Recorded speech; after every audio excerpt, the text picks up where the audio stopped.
একটা পারমাণবিক যুদ্ধ এখন মাথার উপরে দাঁড়ায় রয়েছে। পারমাণবিক যুদ্ধ,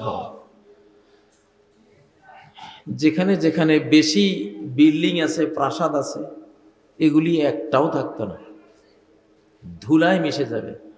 এমনভাবে মিশবে, পরমাণু বোমার আঘাতে ধুলিবালি হয়ে আকাশে উড়ে যাবে। এই শহরে কোনোদিন বিল্ডিং ছিল এটা কেউ কল্পনাও আনতে পারবে না, এইভাবে ধ্বংস হবে।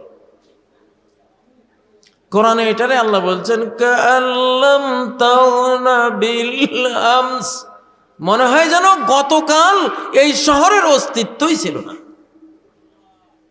সূরা ইউনূসের 24 নম্বর আয়াতে এই ঘটনাটা আল্লাহ বলছেন কাল্লাম তাওনা বিল আমস। কারণ একটা অ্যাটম বোমের দাম হাজার হাজার কোটি টাকা। এটা গ্রামে সুপারি গাছের মাঝখানে ফেলাইলে এটার পোষাইব? ওরা উপরে বিমানে উঠি দেখবো কোথায় হাজার হাজার বিল্ডিং আছে, অন্তত কয়েকশো বিল্ডিং আছে, ওইখানে ফেল, ঠিক না? তাহলে ঢাকা শহর বিপজ্জনক, চিটাগাং শহর, আপনাদের লক্ষ্মীপুর শহর, সব পৃথিবীর সব শহর এখন মহাবিপদে আছে। পরমাণু যুদ্ধ হবেই সম্ভবত। আল্লাহ যে বললেন গোটা পৃথিবীর আকাশ কার্বন ধোঁয়ায়, কালো ধোঁয়ায় ছেয়ে যাবে, এটা অ্যাটমিক যুদ্ধেরই ফল। এটা আইডিয়া আসতেছে। পরমাণু বোমা বিস্ফোরণ হলে বিল্ডিং, লোহা, লক্কর সব গলে ধুলিবালি হয়ে মেঘের রূপ নিয়ে আকাশে উঠে যায়। মানুষ ধুলাবালি হয়ে আকাশে উড়ে যাবে, কিছুর অস্তিত্ব থাকবে না। তো সেই যুদ্ধের কারণে হাদিসে আছে যে মুশরিকরা, শিরিককারীরা এক দল আরেক দলকে অগ্নি নিক্ষেপ করবে, আগুন নিক্ষেপ করবে। সেই অগ্নি নিক্ষেপে পৃথিবী লণ্ডভণ্ড হয়ে যাবে। সেই ঘটনাটা খুব সম্ভব এই আয়াতটাই তো, পরমাণু যুদ্ধের কথাই তো বলছে।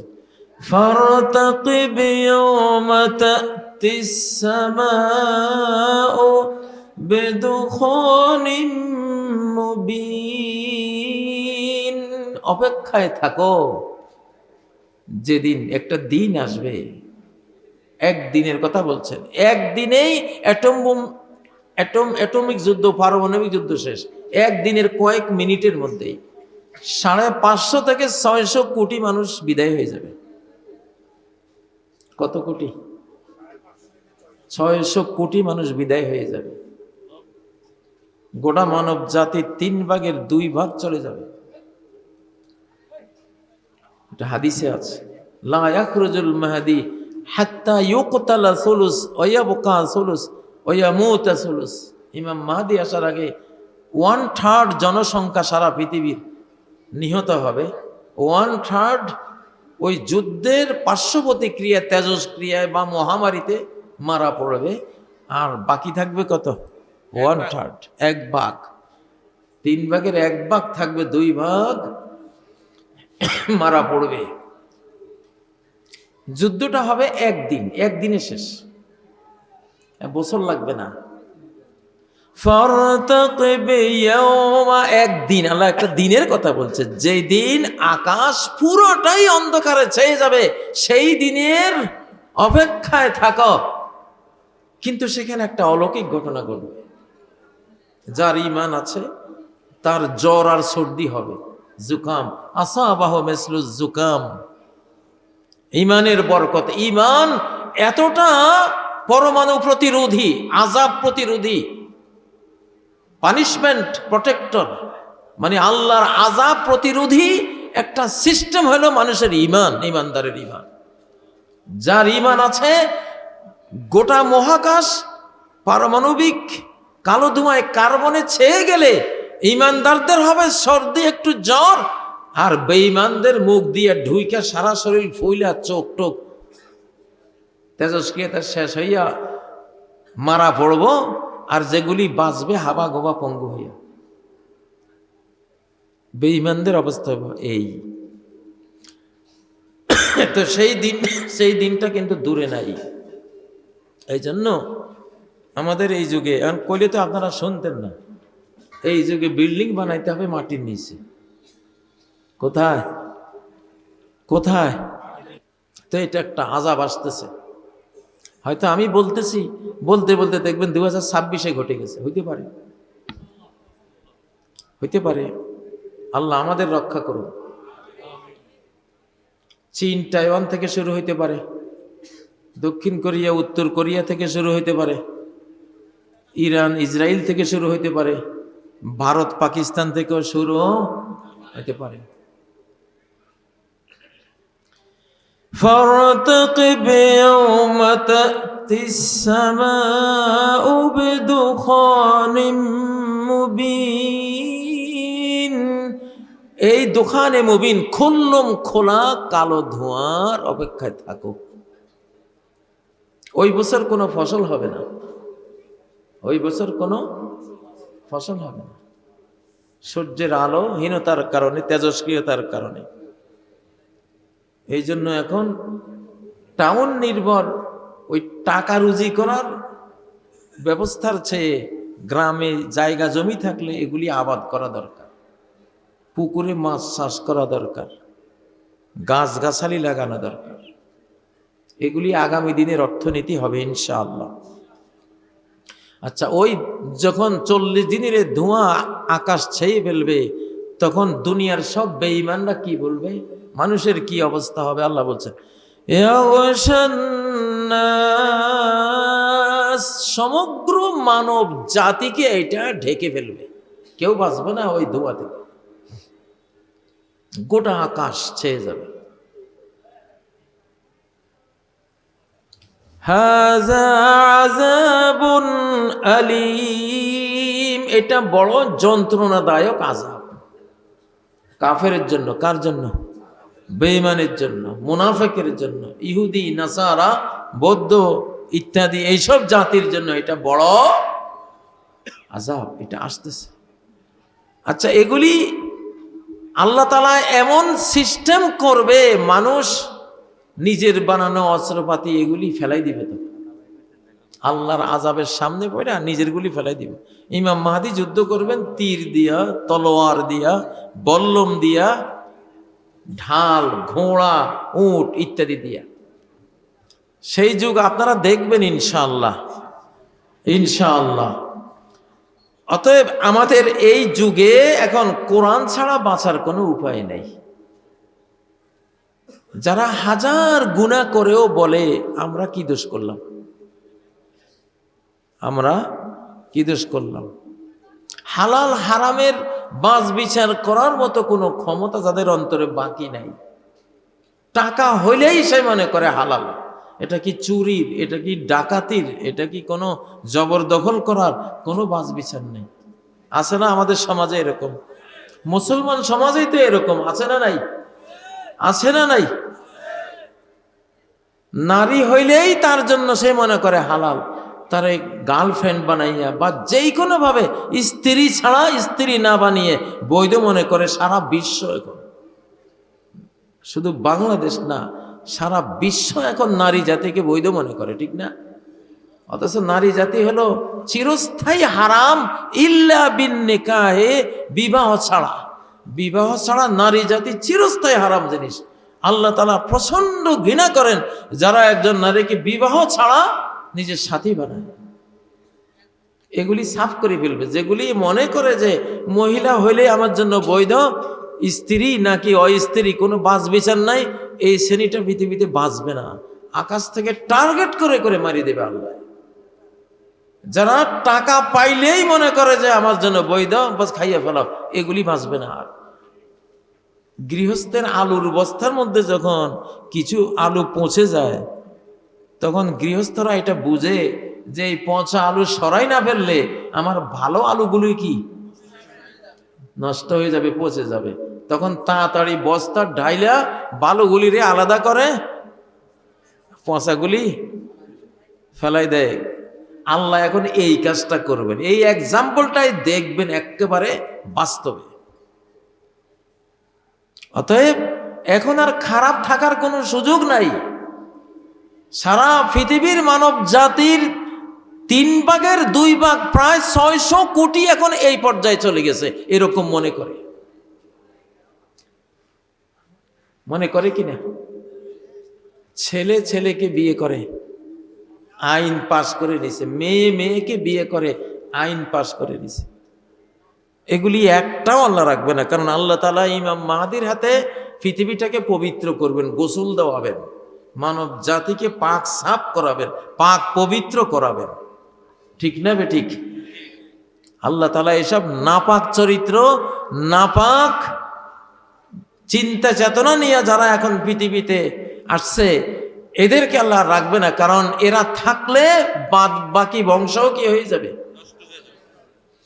এই কথাটা কোরআনে আছে না নাই?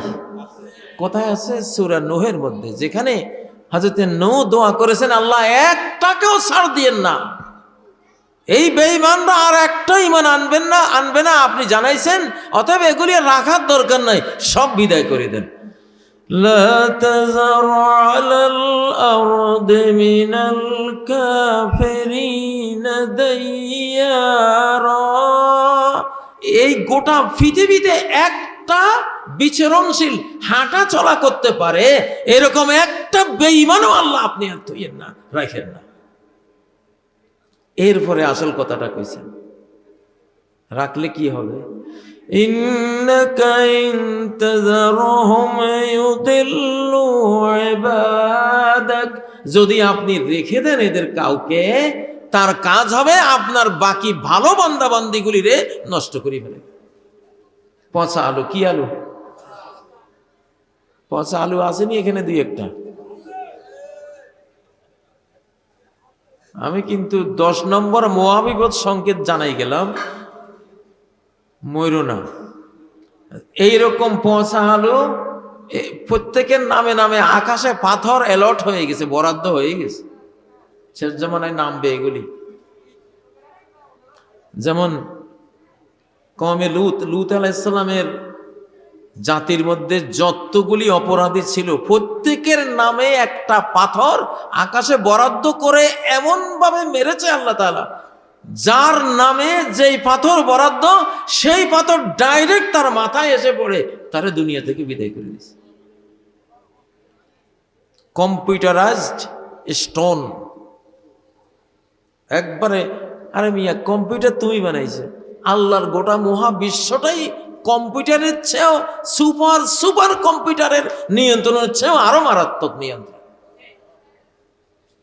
এই কথা কোরআনে আছে না নাই? প্রত্যেক অপরাধীর নামে একটা পাথর বরাদ্দ হয়, 2 জায়গায় আছে, সূরা হিজরে আছে, সূরা হুদে আছে। মুসাওয়ামাতান ইনদা রাব্বিক, মুসাওয়ামাতান বাই নেমড, একবারে নাম উল্লেখিত, নামাঙ্কিত পাথর জালিমদের প্রত্যেকের জন্য আকাশে বরাদ্দ করা আছে। আমাদের এই দুনিয়ার মালিক আল্লাহ না? ওনার সালতানাত বিশ্বব্যাপী না? তবে ওনার সিংহাসন কোথায়? আকাশে। ওনার সোলজার কোথায়? সৈন্যবাহিনী, ফেরেশতা বাহিনী কোথায়?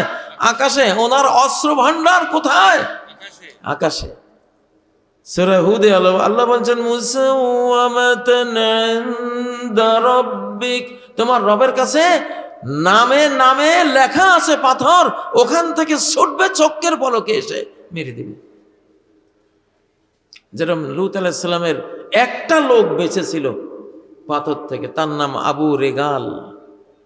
সে তখন বাইতুল্লাহতে তোয়াফ করতে গেছিল, পাথরটা তার দিকে ছুটছে, সে অপরাধী ছিল, পাথরটা তাকে মারার জন্য তার দিকে ছুটছে, কিন্তু বাইতুল্লাহর সীমানায় তো মানুষ নিরাপদ, মান দাখালাহু কানা আমিনা, বাইতুল্লাহর সীমানায় ঢুকলে সে নিরাপদ।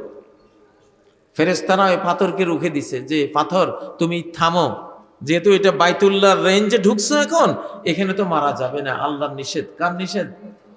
আবু রেগাল যেদিন বের হবে সেদিন সীমানার বাইরে পাওয়ার সাথে সাথে তুমি মারবা, এর আগে না।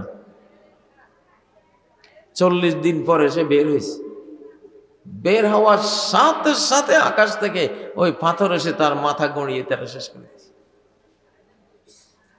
আল্লাহ তাআলা পারেন কিনা? এখন তওবা ইস্তেগফারের সময়, ফিরে আসার সময়। বাংলাদেশের নেতৃবৃন্দ, আপনাদের সবাইকে বলছি, বাংলাদেশে অনেক নেতারা এখনো বুঝে না, কয় আমরা শরীয়তের আইন মানি না, কয় না, এটা না জানি কয়, সে জানে না। বাংলাদেশে ৯৫% শরীয়তের আইন, কোরআনের আইন চালু আছেই, শুধু 5% নাই। কি নাই? চোরের হাত কাটা নাই, জিনাকারের বিচার নাই, এই 2-4টা 95% শরিয়ার আইন আমাদের সব নেতারাও মানতেছে, জনগণও মানতেছে। তাহলে তুমি কেন বলো না যে দেশ তো শরীয়তের আইন আছে, আমি এগুলিতে আছি, আল্লাহ তৌফিক দিবে, সামনে ইনশাল্লাহ আমরা যখন ইমাম মাহদী আসার সময় আরো হবে, গোটা বিশ্বটাই ইসলামের দিকে যাবে, 7 মহাদেশ মুসলমান হয়ে যাবে ইনশাআল্লাহ। তখন আমি যেগুলি বাদ বাকি থাকবে সব আমি বাস্তবায়ন করব। ঠিক না বেঠিক? নেতারা জানতেছে না যে শরিয়ার আইন সবগুলি 95% সে মানতেছে। আমি অনেক মাহফিলে এই তথ্যটা দিছি। কেন দিছি? তাদের বুঝার সুবিধার জন্য দিছি, তারা যাতে না বুঝে, না জেনে শরিয়ার বিরুদ্ধে গিয়া ওই আবু রেগালের মতো আকাশের পাথর পড়ে মারা না যায়। আচ্ছা বলেন, 5 ওয়াক্ত সালাত এটা কি শরিয়া আইন না? 4-5 লক্ষ মসজিদ বানানো শরিয়া আইন না? প্রত্যেক মসজিদে আজান দেওয়া শরিয়া আইন না? একজন ইমাম, একজন খতিব, একজন মুয়াজ্জিন, একাধিক খাদেম শরিয়া আইন না? সালাতের যে 12,000 মাসলা, নামাজের 12,000 যে মাসলা,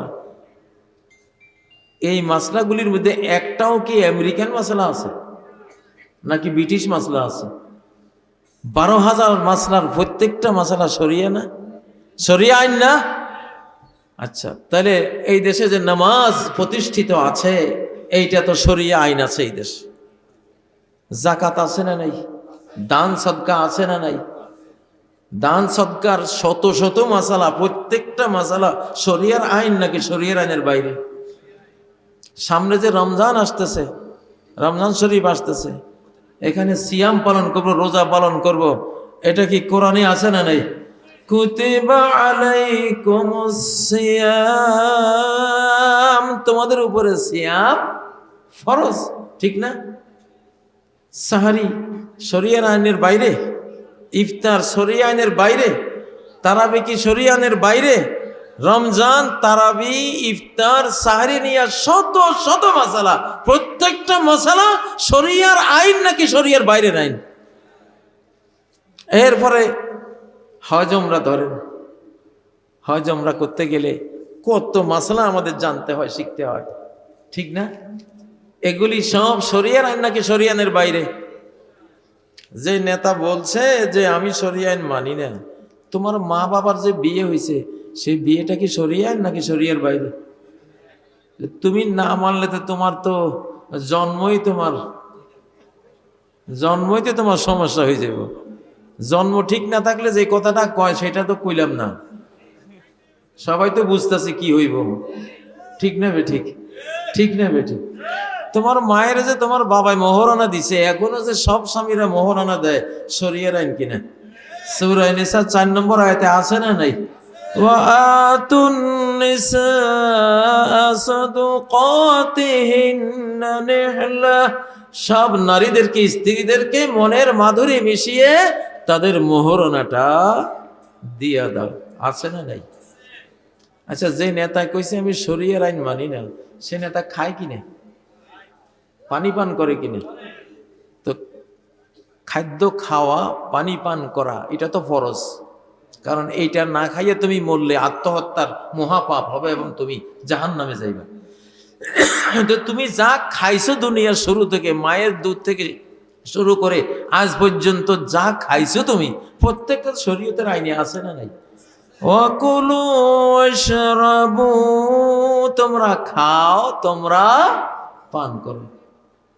আচ্ছা, তুমি যেই মাটিতে দাঁড়াইয়া শরীয়তের আইন মানি না বলছো, এই মাটি, এই বাংলাদেশ তো আগে পাকিস্তান ছিল। পূর্ব পাকিস্তান, পশ্চিম পাকিস্তান, টু নেশন থিওরি, দুই জাতি তত্ত্বের ভিত্তিতে এটা আমরা পাইছি, শরীয়তের আইনের ভিত্তিতে পাইছি। মুসলমান আলাদা, হিন্দুরা, ঠিক না বে ঠিক? তো তোমারও তো এই মাটিতে রাখাও যাইতো না তুমি যদি শরীয়তের আইন না মানো। কোন সময় গলা ধাক্কা দিয়ে বাইর করে দিই তোমার করে, ঠিক না বে ঠিক? উল্টা পাল্টা কথা কইবে না, জানো কি কইতেছ। আলহামদুলিল্লাহ বলেন, আলহামদুলিল্লাহ যে আমরা অজান্তেই আল্লাহর কোরআনের, ইসলামের ৯৫% প্রায় আইন কানুন বিধান আমরা মানতেছি। তাহলে ৫ ভাগের জন্য জাহান্নামে যে যাবে তার মতো বোকা, ননসেন্স, ডামিশ আর আসেনি। ৫ ভাগের জন্য তুমি এক যুগ সময় নাও না। যে নবীজি তো ২৩ বছরে না আনছে, ১ বছরে আনছে নাকি? ১ বছরে কি পুরা ইসলাম কায়েম করে দিচ্ছেন উনি? কয় বছর লাগছে? তো তোমার আমি তো ভীষণ দিলাম ২০৪৬ পর্যন্ত ৭ মহাদেশ ইসলামে চলে আসবে ইনশাআল্লাহ। নবীজি ২৩ বছর, শেষ জামানা ২৩ বছরে লাগবে, এর বেশি লাগবে না। এটা হাদিসে, কোরআনে ইঙ্গিত আছে, কোন কোন হাদিসে ডাইরেক্টও আছে যে নবীজিকে আল্লাহ ২টা জীবন উপহার দিয়েছেন। একটা হলো ওনার সময়ে ২৩ বছর, আরেকটা হলো শেষ জামানায় আরেক ২৩ বছর আসবে। কোরআন থাকা মানে উনি আছেন, ওনার সুন্নত আছে মানে উনি আছেন। এই ২৩ বছরে বাকি অর্ধ পৃথিবী মুসলমান হয়ে যাবে ইনশাআল্লাহ।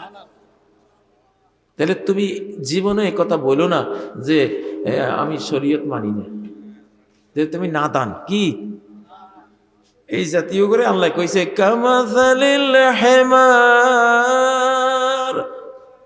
গাধার মতো। কিসের মতো? ফিটের মধ্যে ৫০০ বই লই যাইতেছে গাধায়, গাধার পিঠে ৫০০ বই, কিন্তু কোন বইতে কি আছে বেচারা জানেনি, কিচ্ছু জানে না। যে নেতা কইছে শরীয় মানি না, ওই নেতার বাড়িতে দেখবেন কোরআন আছে, বুখারী শরীফও আছে। পড়ালেখা না করলে যা হয়। নেতারা সাবধান, এখন আর এই কোরআন ছাড়া কোনো নেতৃত্ব বাংলাদেশে আর অ্যাকসেপ্টেবল হবে না।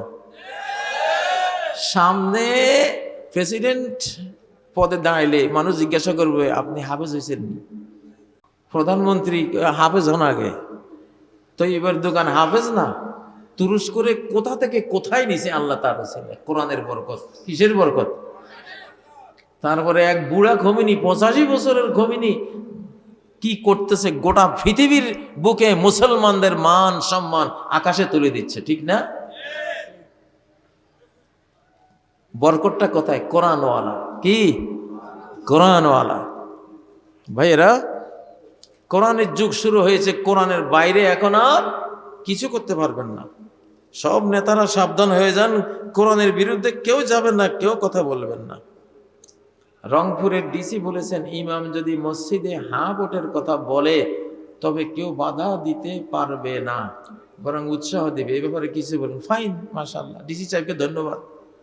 দেখা যায় এমনি মানে দেশপ্রেমিক মানুষ, ঠিক না? আমরা আজাদির হাঁ ভোট চাই, গোলামির না ভোট চাই না। আজাদির ইসলামী জোট চাই, গোলামির জোট চাই না। এর অর্থ এই নয় যে তোমাকে লগে মারামারি করবো, তোমরাও আসো আমাকে লগে, আমরা সবাই মিলিয়ে দেশটা চালাই, ঠিক নেবে ঠিক? হ্যাঁ, ছোট্ট একখান দেশ, সামনে যে মহা বিপদ আসতেছে, বাংলাদেশের উপরে তো বিপদ আসতেছে। খাইসা রয়েছে তো চারদিকে হাতিয়ার লইয়া, খালি ভিতরে একটু গন্ডগোল লাগাইতে ফেললে ওনারা নাজিল হবে, বুঝেন না? অতএব কোনো সুযোগ দেয়া যাবে না ইনশাল্লাহ। আল্লাহ এখন সাথে আছেন। নেতারা যদি বিশ্বাসঘাতকতা করে নেতারা উড়ে যাবে, বাংলাদেশ উড়ে যাবে না ইনশাল্লাহ। বাংলাদেশ দিগ্বিজয়ী দেশে পরিণত হবে। যদি বাংলাদেশে কেউ টাচ করে, হাত দেয়, যে হাত দেবে তার দেশ শুদ্ধ খাইয়া ফেলাইবে এই বাংলাদেশে ইনশাআল্লাহ। অতএব এখন আর আগের যুগ নাই। তো এই জন্য হাঁ ভোট মানি তো বাংলাদেশে ইসলামের বিজয়ের পক্ষে ভোট দেওয়া, আলিম ওলামার বিজয়ের পক্ষে ভোট দেওয়া, কোরআনের বিজয়ের পক্ষে ভোট দেওয়া, মাহফিলের বিজয়ের পক্ষে ভোট দেওয়া। যদি ওই 5ই আগস্ট না হতো, আজকে কাজী ইব্রাহিম এখানে থাকতো? সম্ভব ছিল? আমি তো ভাই বাংলাদেশ ছেড়ে চলে গেছিলাম, কাতার 1 বছর, দুবাই 6 মাস, সৌদিতে 6 মাস। আমার নিয়ত ছিল যে ইমাম মাহাদিরে লই আইসা দেশ দখল করব, ওই নিয়ত করে গেছিলাম। সৌদি থেকে চলে যেতাম ফিলিস্তিনে, কারণ জানি ইমাম মাহাদি বাইতুল্লাহতে আসবে, পরে ফিলিস্তিনে ওনার রাজধানী হবে। তো আল্লাহ তাআলা কয় অতদিন তোমার অপেক্ষা লাগবে না, তুমি আসো, দেশে কাজ আছে। আলহামদুলিল্লাহ। তো সেজন্য হ্যাঁ ভোট, এটা আমাদের আল্লাহর পক্ষে, রাসূলের পক্ষে, এই মুসলিম মানচিত্রের পক্ষে, এই কোরআনের পক্ষে, ঠিক নয় কি? এই দেশের লক্ষ লক্ষ মজলুম আলিম ওলামা দেশপ্রেমিকদের পক্ষে, ঠিক না? এই হ্যাঁ ভোটটা আমাদের 750 নদীর পক্ষে, আমাদের নদীগুলির হত্যা করে ফেলাইতেছে, ঠিক না ঠিক? ইনশাআল্লাহ হ্যাঁ ভোট বিজয়ী হলে আগামী 100 বছর আমাদের নদীতে নতুন করে হাত দিতে পারবে না ইনশাআল্লাহ। আমাদের এই জাতির, আমাদের দেশপ্রেমিক বাংলার দামাল ছেলেদেরকে হত্যা করতে পারবে না ইনশাআল্লাহ। অতএব এই হ্যাঁ ভোট হলো আজাদির হ্যাঁ ভোট। কিসের? আজাদির হ্যাঁ ভোট। সমর্থন দিতেই হবে। একজন নেতা বলেছেন প্রবাসীদের ওই যে মানে ভোটের ব্যাপারে, পোস্টাল ভোট না, পোস্টাল ভোট বন্ধ করতে হবে। প্রশ্ন হলো প্রবাসীরা ভোট দেওয়ার অধিকার রাখেন? এই সম্পর্কে কিছু বলুন। অবশ্যই রাখেন। প্রবাসীদের মায়া আমাদের যারা আবাসী আছি তাদের থেকে আরো ডাবল। প্রবাসীদের রেমিটেন্সে তো জাতি দারিদ্র থেকে ঘুরে দাঁড়াইছে, ঠিক না ঠিক? হ্যাঁ, তাহলে প্রবাসীদের অধিকার কিছুতেই কম নয়, বরং বেশি। তাদের অধিকার বেশি। দেশে আমরা বিপদে পড়লে তারা বিদেশ থেকে লড়াই চালাবে আমাদের উদ্ধারের জন্য, দেশ রক্ষার জন্য, ঠিক নয় কি? অবশ্যই এটা করতে হবে, আমরা তাদের পক্ষে। তারপরে বলেছেন শবে বরাত নিয়ে, এগুলি আসুক, আর একটু যাক, আজকেই বললে ভুলে যাবেন, ঠিক নয় কি? ইনশাআল্লাহ সামনে কথা বলবো। মাহফিল তো প্রতিদিনই আছে, আমরা মাহফিলে কথা বলি। এখন তো মিডিয়ার যুগ, একখানে কথা বললে সারা দেশে সারা বিশ্বেই মানুষ শুনতে পারে, ঠিক না ঠিক? তো মূল কথা হলো কোরআন আছে যেখানে, আমরা আছি সেখানে ইনশাআল্লাহ। টাইম কিন্তু বেশি নেই, সময় বেশি নেই। কিয়ামতের 10টা বড় বড় আলামত যেই কোনো সময় শুরু হবে, একটা এসে গেলে বাকি 9টা তসবির দানার মতো চলে আসবে। অতএব আর ওই কথাটা খেয়াল রাখেন, দেশকে, দলকে, এলাকাকে নেতৃত্ব দেওয়ার কোয়ালিটি প্রত্যেককে শিখিয়ে দিবেন ইনশাআল্লাহ। যেহেতু এই যুগের নেতা বাঁচবে না, নেতা বাঁচবে না, এই জন্য কর্মীদেরকে নেতা হইতে হবে। কি হইতে হবে?